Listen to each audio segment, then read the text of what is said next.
quando você me falou, né, sobre esse texto da caverna, naquele nosso papo lá na casa do Zé Antônio, e depois que você me mandou, então me chamou a atenção uma coisa, só curiosidade, tá? O título, A Caverna, porque é uma coisa que fica muito marcada com aquela famosa caverna de Platão. Foi muito antes, eu escrevi. Não, e não tem nada a ver, porque aquela questão do mito da caverna... Não, eu tô falando, desculpa, não, a caverna de Platão não foi muito antes. Eu tô falando da caverna dos meninos. Claro. Não, de Platão. Mas é claro que não tem nada a ver, primeiro pelo seguinte, né? Aquela questão do mito da caverna, né? De Platão, ele nada mais é do que um texto dentro de uma obra chamada A República de Platão. Né? E essa parte ficou muito destacada da obra, que eu acho até que é uma certa injustiça, né, ter sido destacada, mas não estou entrando nesse detalhe não. Bem, então me chamou a atenção a caverna. Aí lendo o seu texto, já vi que, claro, que ele não tinha nada a ver com a caverna de Platão. Texto, eu não pensei na caverna de Platão quando escrevi. Mas aí o que bateu para mim? Eu tenho um poema que está no Kyrie chamado Monastério. Não é a caverna, mas é o monastério, é o local do monge, né? Sim. Então esse monastério ele tem 1000 possibilidades de entendimento. Um é você dentro do local monástico, dentro de um monastério mesmo. Mas o que o poema está dizendo verdadeiramente do monastério é o corpo do poeta como um monastério. Então, quando eu fui vendo aqui, para mim me passou muito essa coisa de que essa caverna poderia ser o interior da Andréia. Sim, é o interior. Você é a sua caverna. É essa metáfora proposta, exatamente essa. E agora, ouvindo, né, até você conversando com a Andréia de Carvalho, né? Sim. Então isso para mim fica ainda mais claro. E de uma forma bem interessante, porque é o momento que você falou reflexivo, né? Pois é, e nada mais reflexivo, quer dizer, uma caverna em si, uma caverna, uma gruta. Sim. Se você ficar lá dentro, ela é reflexiva. Sim e não. Por quê? Sim, porque você está numa caverna sozinho. Agora, não. Por que não? Porque tem vários chamarizes, tem várias distrações. Sons, barulhinhos, goteiras, perigos, riscos. Outros que são externos, não são problemas que digam respeito único e exclusivamente de uma caverna interior. Que aí essa caverna interior, para mim, fica muito mais aquela caverna do Nietzsche.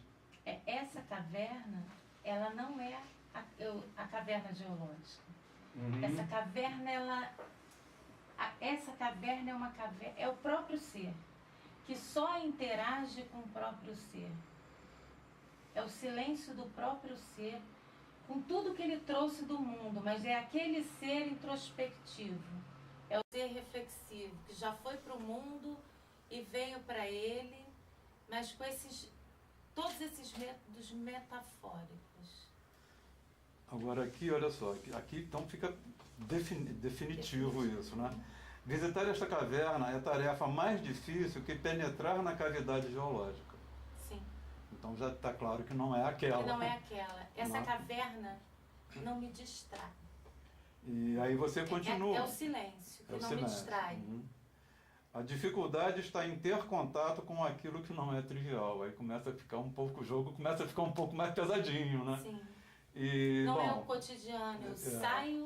Eu saio da cidade, metaforicamente também, eu saio do convívio. Mas não saio, porque eu trago dentro de mim tudo isso. Todos os outros homens, dentro de um homem só, que reflete sobre si dentro da caverna. Bom, a trivialidade vai para o espaço. Aí. Sim, claro. Bom, é até bom que vá, né? Porque senão você vai estar levando utensílios para dentro de uma caverna que vão ser totalmente inúteis, se não perigosos, dentro dessa caverna, né? Mas é o que há na minha existência aí, fenomenologicamente falando, né? E aí mudando um pouco o rumo dessa conversa, o que na minha existência eu faço e escolho, sendo, e eu detesto usar o gerúndio, mas é o melhor, sendo e estando nessa existência, o que há de mim que é sombra. E aí eu misturei com Jung, mas não, Eu só usei o Jung como uma boa palavra para isso, né? Mas o que há de mim nessa escolha, como é que é isso? Que escolhas eu estou fazendo? Como é que eu estou me posicionando frente à vida e frente a mim? Né? Que reflexão isso me remete? Agora, assim, a questão do gerúndio nesse caso, eu acho que não tem outra forma de se referir, né? Eu sou gerundiofóbico. Mas tem algumas situações, não dá por pra exemplo... fugir, eu também sou, não mas tem não dá como, pra fugir. não tem como. Poesia, para mim, é o eterno sendo. Não, a poesia jamais é. Porque se ela era, é concreto. Se ela era, deixa de ser poesia, deixa de ser metáfora e vira lei. Hoje você me deu esse exemplo aqui. A gente falou disso, né? falou disso. Agora, bom, então nesse sentido, viva o gerúndio. Sim, porque é o que está o que pode explicar o existir. O existir é um processo. É um processo, exatamente. Você não se define, né, pra gente, pra fenomenologia, pro existencialismo, você não se define. Você não é. Você é sendo. Vai sendo, Vai você sendo. vai existindo. Você não é, e por isso a possibilidade de mudança, as diferentes possibilidades de escolha frente à existência, mas para isso é preciso refletir e pensar. Não dá para fazer isso no automático. Não. É preciso que seja rápido, mas é preciso que haja um espaço de reflexão. A caverna, por exemplo. A caverna. Agora Sim, isso aí também nós conversamos naquele dia lá, né? No dia que surgiu o convite para estarmos aqui hoje. Que eu estava até colocando para você que de repente as pessoas fazem uma certa confusão, não sei se por imediatismo, não sei como que se dá isso, mas entre ser e existir. Ser eu estou aqui agora, posso deixar de estar daqui a pouquinho. Agora, esse existir é existindo. Né? É você sempre sendo, né? Você nunca você nunca está pronto. E eu fico, cada vez que vai passando mais tempo, eu vou ficando mais velho, isso para mim vai ficando mais, eu digo até agradável com todos os seus desconfortos, mas é bem mais agradável porque eu não tenho mais essa obrigatoriedade de tempos, de pressa, de decisões, definições, de coisas categóricas, de ter afirmações. Eu não preciso mais dizer eu sou. Quem precisa dizer eu sou é meu CPF. Eu prefiro dizer estou sendo. Eu quero poder ser hoje uma coisa e quero poder ser amanhã ou não. Uma outra possibilidade. Isso aí vai muito... O Sartre dizia, você está condenado a ser livre. Outra coisa que eu conversava muito com o Zé Antônio também, sobre essa questão da liberdade. E, bem, aí, voltando aqui à caverna, eu estava te falando do meu poema, Monastério, e eu até falei para a Andréa, quando nós saímos, chegamos em casa, e aí quando cheguei em casa eu sentei no computador e falei, Andréa, eu vou escrever um poema extremamente triste. E saiu o Monastério. Então, veja bem, você se interiorizou na sua caverna, certo? Sim. Agora, essa caverna, só para checar aqui com as minhas introspecções, tá? Ela também não pode ser uma caverna que exista dentro dela engodos, artifícios, porque nós estamos cheios de sonhos dentro de nós, né? É com isso que nós nos encontramos dentro da caverna. Assim, então tá. Com os engodos, com os artifícios e principalmente com a nossa má fé. A má fé sartriana. O auto-engano. Porque quando eu me auto-engano, eu engano o mundo também. Quando eu sei de mim, não quando eu sei de mim, porque quando eu reflito e quando eu me aproprio da minha existência, eu posso olhar um pouco mais de critério e de verdade, assim, não que a verdade seja fechada nesse sentido, mas para mim é má fé. Pelo meu movimento de má fé, e eu estou falando da má fé sartriana. É isso. Foi nisso que eu pensei também. Vou até te pedir para você falar um pouco da má fé sartriana, porque a gente está falando aqui que vai para... eu não posso dar uma aula. Não. Jogo rápido. A má fé sartriana é um auto-engano. Tá. É aquela mentira que a gente conta pra gente para fugir da angústia, para fugir da dor. E a gente conta essa mentira e eu me engano com isso. Né? Eu faço um movimento de me enganar. E aí eu vou reproduzindo isso no mundo, né? Na maneira de me posicionar, na minha convivência com o outro. É uma não apropriação de si, no fato de se reconhecer nisso que eu faço, nessa escolha diária que eu faço, nesta má fé, desta forma de má fé. Não sei se deu para entender. Deu sim. Agora, dentro da caverna, você se depara também com o André de má fé? Sim, todos nós. Sim, tá. Todos legal, nós, se legal. olharmos para a caverna, é do humano, você vai poder olhar isso. Né? O humano, ele é tudo. Ele pode ser todas as possibilidades, inclusive essa.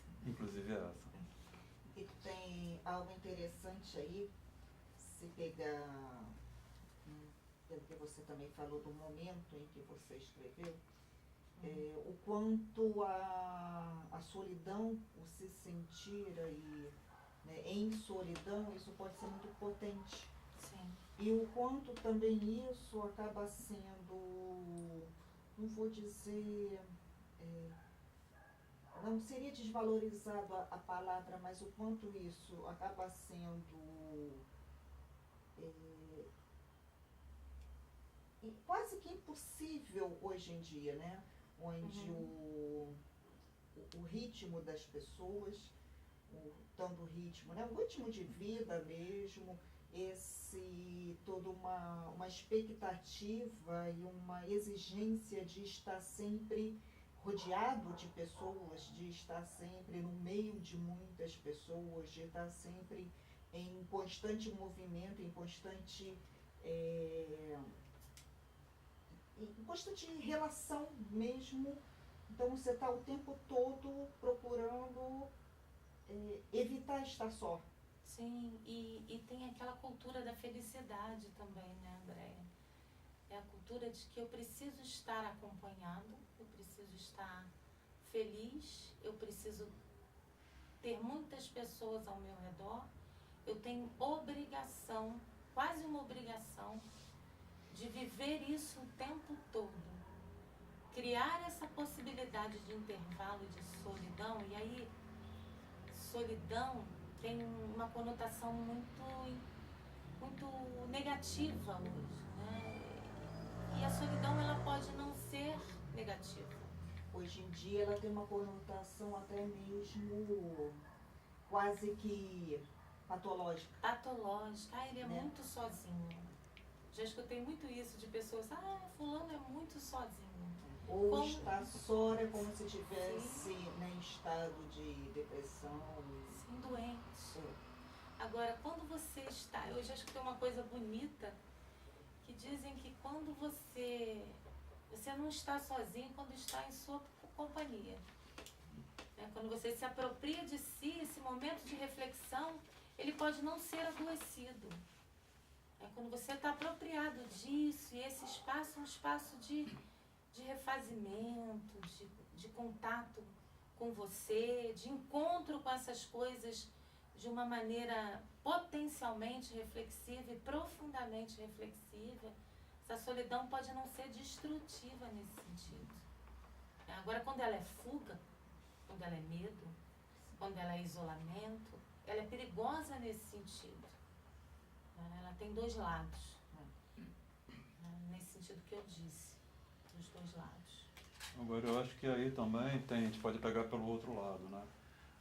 Se estar em solidão, buscar a solidão, conviver com essa solidão, ela pode ser extremamente positiva, e no ato, por exemplo, que você escreveu esse texto da caverna, você, evidentemente, que você está em solidão para o poder da criação. Sim. Né? Então você vê que é uma solidão produtiva. Sim. Né? Por mais até que neste momento de produção você possa estar buscando, lidando com sentimentos, não vou dizer desse texto, mas alguns outros textos, extremamente delicados, complicados, dolorosos, sofridos. Sim. E o outro, como você colocou muito bem, é você ter a solidão como refúgio.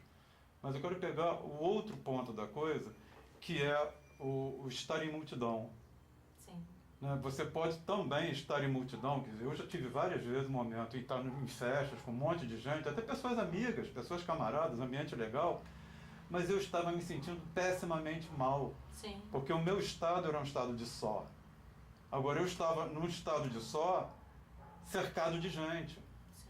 E aquilo não me permitia estar só, porque tem aí o que você também colocou, mas espera aí, você está na festa, mas está quietinho no canto, Sim. você não está participando, você não está falando.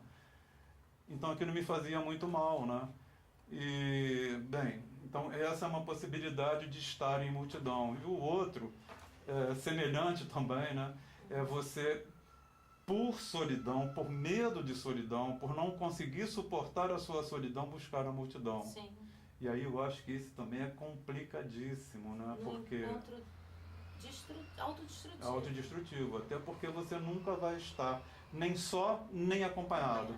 Exatamente. E outra coisa, a caverna, ela pode existir no meio da praça, no meio da multidão, no meio de um show de rock. Verdade. Ela pode existir aí se... Claro que vai ficar um pouco mais difícil do que você estar lá no meio do verde, sentadinho na grama.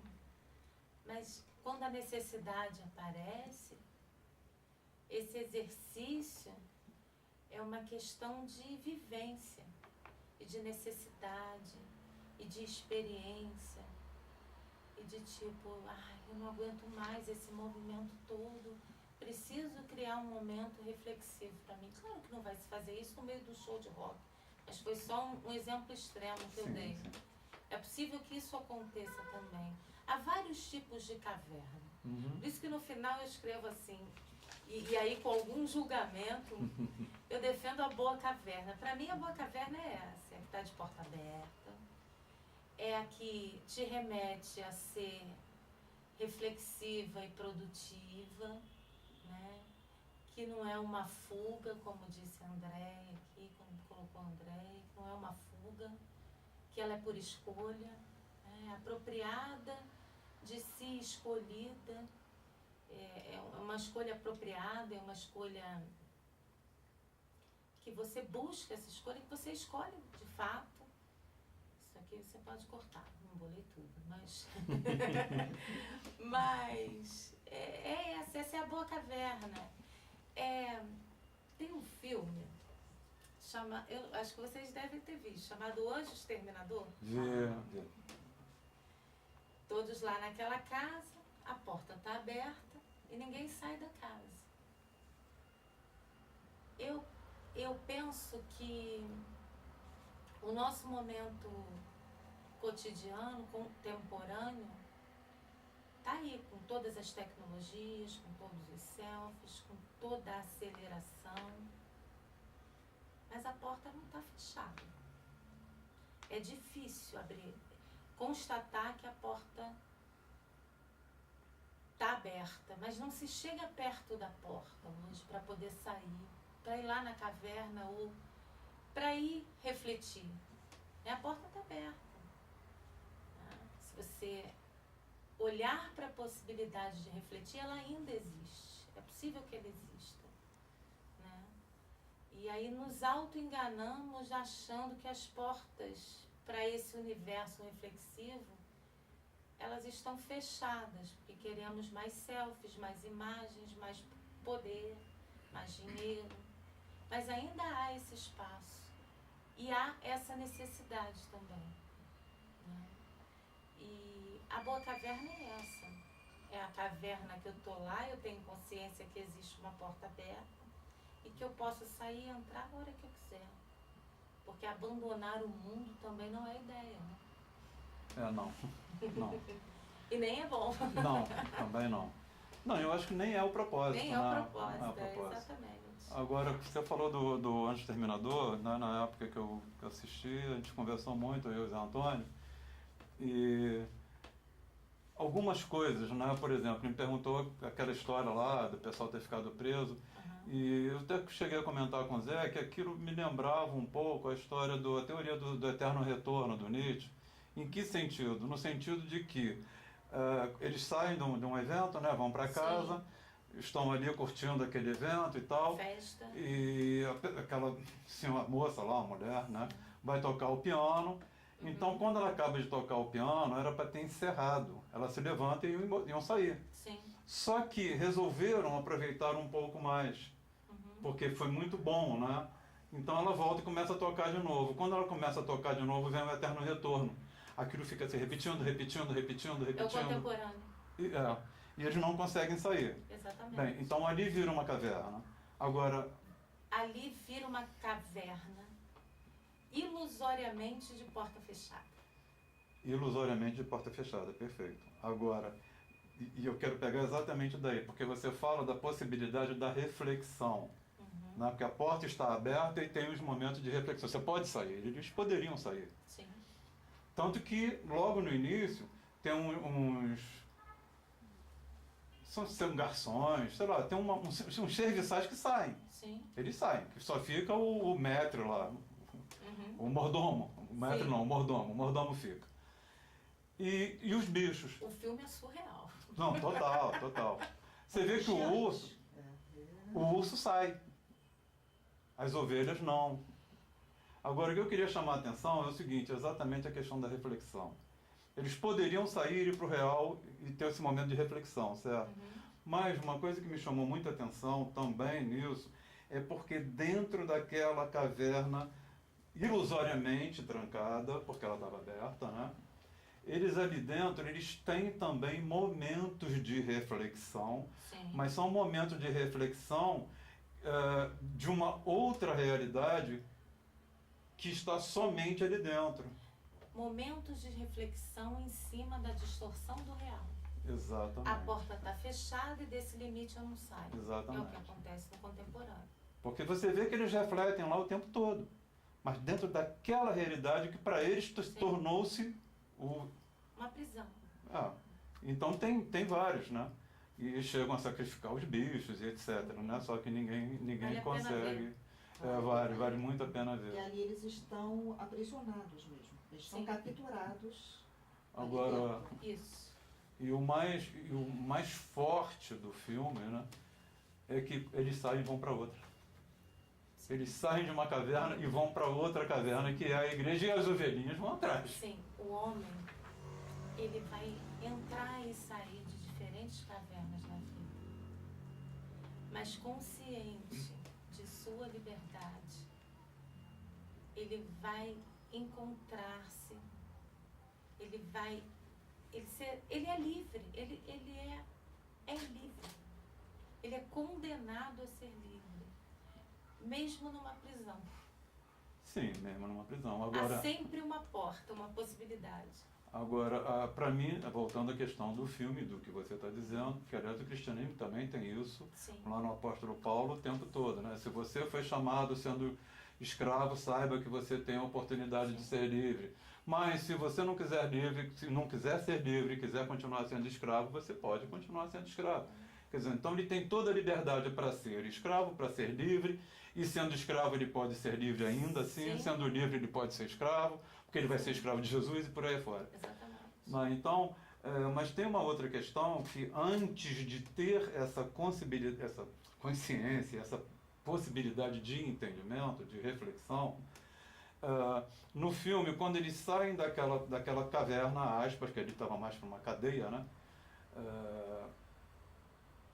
Eles vão para outra e vão como cordeirinhos. Sim.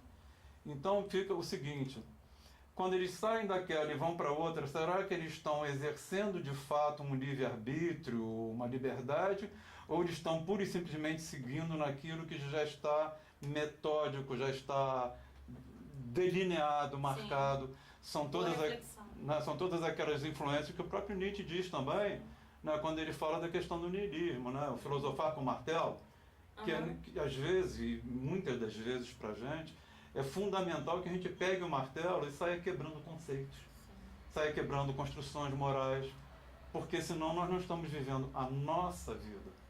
Estamos vivendo aquilo que uma sociedade, que instituições ditam que nós temos que viver. Então, e o modo como você precisa fazer. Exatamente. E uma pergunta que você me fez colocar aqui, me surgiu uma outra questão.